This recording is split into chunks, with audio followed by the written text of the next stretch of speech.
Hello.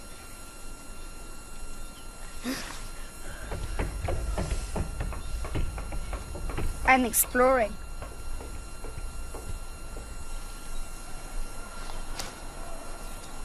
What are you doing?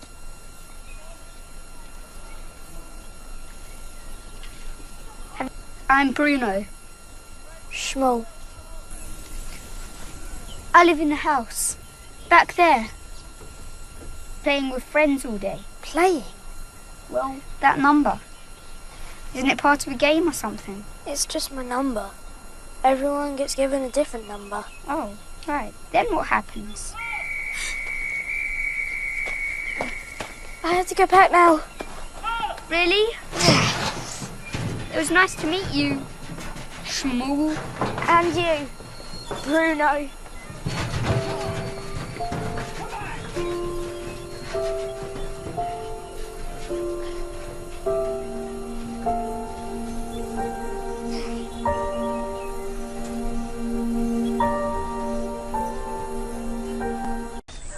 Why do people wear pyjamas all day? They're not pyjamas. Well, those. We have to. They took all of the clothes away. Who did? The soldiers. The soldiers? Why? You can come and have supper with us sometime. I can't, can I? Because of this. But that's to stop the animals getting out, isn't it? Animals? No, it's to stop people getting out. Are you not allowed out? Why? What have you done? I'm a Jew. That one there to there. This one. No, that one. Here. No.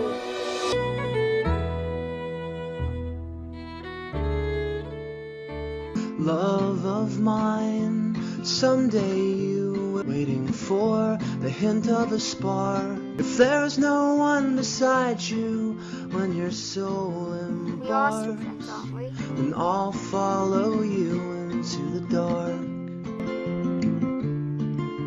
And I'll follow you into the dark. We're not supposed to be friends, you and me. We're meant to be enemies. When you're the best of friends, having so much fun together.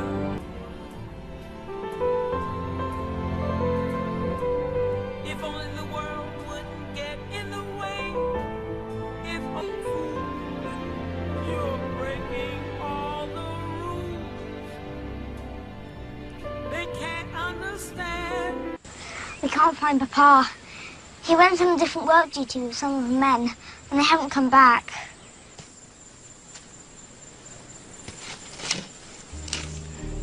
I could dig under.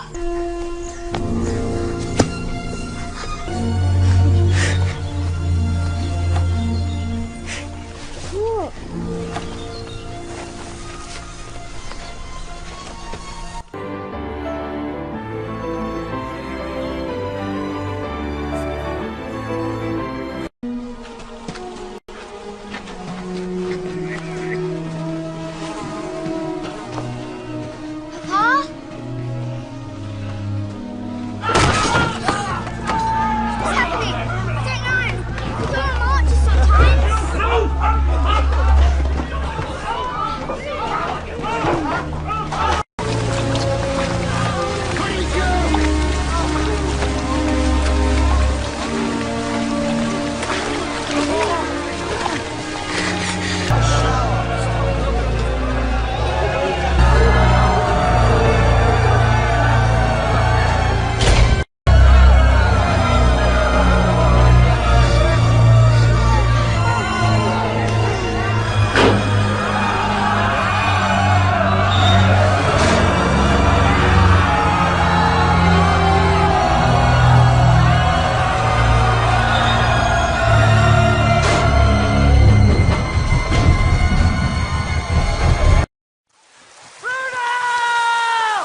Albania was the only country in Europe to emerge from the Second World War with a larger Jewish population than before the war. This is because the Albanian people protected and sheltered Jews reaching the country from all over occupied Europe, fleeing the atrocities of the Nazi regime and its supporters. As testified by survivors and historians alike, many Albanian families risked their lives for this noble mission. It was a cold November night in Germany, 1938, as Johanna Neumann recalls. My little sister, 3.5 years old, was killed, and my mother was killed, grandmother was killed. We, rest of the family, were rescued. We stayed some few days more in Sarajevo. After the funeral, we came back to Belgrade. In Belgrade, there were Germans already present. They occupied the city. They ruled the city. They imposed all the limitations for the Jews. We were obliged to wear the yellow band, yellow track, and we were not allowed to go to school. The men were taken to forced labor, so were the women. It was impossible to move anywhere without being watched or checked, so there were checkpoints at every corner. Halla jeme ishte, s'di sa vjeç që ishte, mas shumë vështërsi na lini një vajzë. Edhe atë në masi kur u bë ajo vajza 2 vjeçe, erdhi kjo puna e Gjermanit që je internoi. Kur e internuan atë, se filluan pastaj me i nda fëmit nga prindrit, e kur ja morën hallostime vajzën nga dora, që ajo me zje kishte pa atë fëmijë mas sa vjetëve martes, ajo halla ime e shkreta, u çmend. Filloi me bërtit edhe e morën, kush e di që ai kanë bë, u çmend. Siç tregojnë njerëzit, iku mendja pri mërzisë vajzës. Jews lived in Albania and Kosovo working as merchants, doctors and craftsmen. In Albania, there are still Jewish quarters to be found in cities such as Tirana and Vlora, where they had synagogues. In Elbasan, there are still the remains of the Jewish market. Before the Holocaust, there were only 200 Jews living in Albania. During World War II, another 2,000 arrived. In Pristina, Kosovo's capital, the synagogue was built at the end of the 19th century, and the Jewish bazaar was the most famous in this part of the Balkans. Apart from their native languages, the Jews of Albania and Kosovo also learned Albanian, Turkish and Serbian. Hounded and persecuted throughout continental Europe, Jews found a rare safe haven in Albania. Këto janë fjalët e saj. Ne tha erdhëm në Shqipëri me dokumenta falso. Në aty në kufi ata e kuptuan që dokumentat tona ishin falso, megjithatë na lejuan që të futeshim. Dhe babai im thot, mori me qira një kal, na hypën e fëmijëve të vegjël edhe filluam të hecnim me rrugë pa rrugë derisa arritëm në një fshat të humbur. Dhe atje morëm me qira një shtëpi shumë të vjetër. Në mes të natës sot dëgjuan trokitje te dera. Dhe menduan se ishin gjermanët. Na hiku gjaku, menduan që ky ishte fundi. Megjithatë e hapën derën dhe pan aty një fshatar me gomar. Ai fshatari, o malsori, ju hodhi një thes me miell dhe pa thënë asnjë fjalë, hiku u zhduk në errësirë. Dhe unë tha, ai thesi me miell na shpëtoi jetën. Dhe kjo gjë na ka ndodhur gjatë gjithë kohës që kemi jetuar në Shqipëri. The London newspaper, Jewish Daily Post, wrote on the 14th of July 1935, "It has been a month since the Albanian diplomats in Europe have been implementing the order received from King Zog's government to issue as many Albanian passports to Jews wanting to go and live in Albania." According to the documents of the State Archive in Tirana, the Albanian king, Zog I, invited Jews to come to Albania as early as the 1930s in order to assist the development of the country with their expertise. Most of them obtained Albanian visas, and some were even issued Albanian passports. In 1935, Albert Einstein benefited from Albanian hospitality to transit from Europe to America. He stayed in Durrës for 3 days in the royal mansion and then, equipped with an Albanian passport, continued his journey towards the free world. Orders from Zog were to the custom officers, whatever, the police at the borders, not to check Jews, just to let them come in. At any rate, we were fortunate to have visas, and as we found out, we were the only ones that had visas. Everybody else had come, indeed, through Yugoslavia on probably vacation, pretenses of being on vacation to Albania. And when we arrived in March, I think it was March 1st, 1939, much to our own surprise, we were received by other immigrants and found out that there were something like about 60 other Jews from Austria already there. During the war, Albania and Kosovo were initially under Italian occupation. The local Albanian government utilised its authority to the maximum by refusing to hand over lists of Jews to the German forces. The Jews found shelter in many Albanian households in cities, but when the threat grew too high from the occupying forces' frequent checkpoints, the Jews would go to the mountains pretending to be local shepherds. According to some, Besa, the Albanian sworn oath, with its duty towards guests, was one of the main reasons Albanians helped Jews in need. When several hundred Jews from German-occupied Mitrovica in Kosovo were deported to concentration camps in Serbia and later to Austria and Germany, the local authorities started to transfer Jews secretly to Albania. There, they could move more freely, and the remote Albanian mountains and isolated villages provided a safe haven for hundreds of Jewish families. I had some little experience that I remember. As a little boy, I just went out of our apartment and went out to play on the streets. There was a field of wheat out there, and I was intrigued by the beauty of the wheat as it grows. It was big and plump, and so I went down to the field and took a plume of wheat and looked at the grains, how they grow, how big they are. The farmer noticed it, an old man who was on the field, and came to me and said, "You see, we have guests here, and this is why God sent us a very nice crop this year."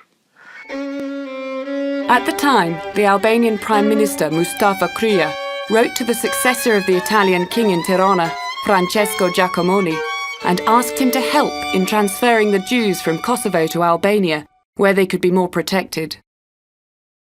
Krya actually went to... On the 5th of April 1942, 100 Jewish families from Kosovo arrived in Berat, Albania, and 195 individuals went to Kavaja, Albania. A number of Jews were placed in Krya, Tirana, Fier, Shijak, Shkodra, and elsewhere, the majority of them being employed in local shops, manufacture, and agriculture. In Berat, 38 Albanian families sheltered about 600 Jews arriving from 1942. From Dalmatia, Montenegro, Serbia, and Macedonia came 350 Jews, and over 400 from Greece. According to the Albanian Kanun, the Code of Conduct, the Albanian household belongs both to God and the guest. Në një familje shkodrane, që quhet Shaqir Borici, ky ishte bakall edhe ky më pyet mu një ditë, po ti më i vajzë pse merresh me këto biskota, pse i bjen ti këto biskota? Edhe unë si punë fëmish i diftova të vërtetën që neve kështu jena të ardhur, nuk jena prej këtu, kena ardhur kështu, edhe jena të mshehur nga Gjermani. Ai e mori vesh edhe na ndihmoi shumë, edhe kur kishte nevojë, kur s'kishte nevojë i blente biskotat. In Albania, some of the Jews were provided with personal documents giving them local Albanian names in order to hide their true identity from the Italian police and military. Yet it must be stressed that the Italians in Albania were not enthusiastic in chasing the newly arrived Jews. This situation changed at the end of 1943, after Italy's capitulation and the arrival of German forces. But by this time, the will of the Albanian people to protect the Jews also grew stronger. Të parët, domethënë ata që ishin më plej shkuan në prefektur, u takuan me prefektin dhe ai qetësoi dhe I tha, mos keni frikë për asgjë, se në qoftë se marrin juve, do na marrin neve përpara, pasandaj juve. Pra, ndihma e popullit shqiptar, e popullit vlonjat, ka qenë e jashtëzakonshme për neve Hebrenjte e Vlorës. Again, everybody knew we were Jewish. The Germans were all over the place. We had other immigrants who lived in other parts of Tirana, and nobody ever was threatened or was denounced to the Germans. It was just understood that we were Albanians, and that was it. Most of the Jews in Kosovo were saved by the solidarity of the Albanian people and the mayors of Pristina, Hussein Pristina and Riza Drini, who did not allow the Jews to be handed over to the fascist occupying regime, organising their safe transfer to Albania, where they were awaited in sheltering hearths. The defeat of fascism in Europe meant a return to the homes the Albanian Jews had fled from years before. Some went to Israel after the war, invited by the Israeli authorities, but several dozen remained in Albania, where they had already established their families. Today, there are 10 Jewish families still living in Albania. George Kona, a Christian whose parents saved Elena Mosiu's Jewish family, married Elena after the war, and only in 1992 moved to Israel, where they live to this day. Violence. Each Jew felt sorrow upon leaving the people who had saved their lives and had treated them as members of the family. Many stories have been written about these noble actions of the Albanians, whose names are now carved on the memorial in Yad Vashem in Jerusalem. Vetëm frika gjithmonë ekzistonte. Frika gjithmonë ekzistonte. Se mos në një ditë të mirë do na merrnin e do na internonin. And I have to tell you, when I think about it, that feeling of fear never leaves you. That feeling of fear I can feel to this day. More than 60 years have passed since the end of the Holocaust, but the heroism and humanity of the Albanian righteous among the nations will always be remembered by the survivors and their descendants alike. Mrs. Irene Grunbaum, one of the most famous Holocaust survivors, recounts her memories in Albania with these words. Goodbye, Albania. You offered us so much hospitality, shelter, friendship, and adventure. Goodbye, Albania. One day, I shall tell the whole world about how brave, loyal, and generous your sons are, putting their lives on the scale of death in order to save ours. Kur kam qenë, mund të them, në moshën 5 vjeç, kam qenë në rrugë me maman time, ecnim dorë me dorë, dhe dëgjoj një zë nga larg dhe thëriste, bule, bule. Unë ktheva kokën dhe rrugica shumë e vogël, shumë e ngushtë dhe nuk ishte asnjëri tjetër përveç nesh. E marr maman nga fustani, the mama, është një grua këtu mbrapsh, që vërtet bule, but unë nuk shoh asnjëri tjetër. Mama ime kthen kokën e shikon këtë gruan, dhe që të dyja fillojnë të qajnë, fillojnë të përqafohen, dhe unë mbeta. Nuk e kuptoja pse kjo gruaja e thiri maman time bule. Bule ishte emri i mamas time në fshat. Emri saj ka qenë Nina, emri izraelit, por emri saj shqiptar ka qenë Bule. Kjo është një histori e vogël që kur e kujtoj më rëngjithet mishi, but sidoqoftë, kjo është një shenjë që shqiptarët shpëtuan izraelitët dhe ata të tre vllazërit ka qenë shumë njerëz bujar. And as the saying goes, whoever saves one human life is as though he saves a whole nation. The fact is that if you want to take a picture of what it means to save one life, these are my children and grandchildren and great-grandchild, which wouldn't be here if it hadn't been for Albania.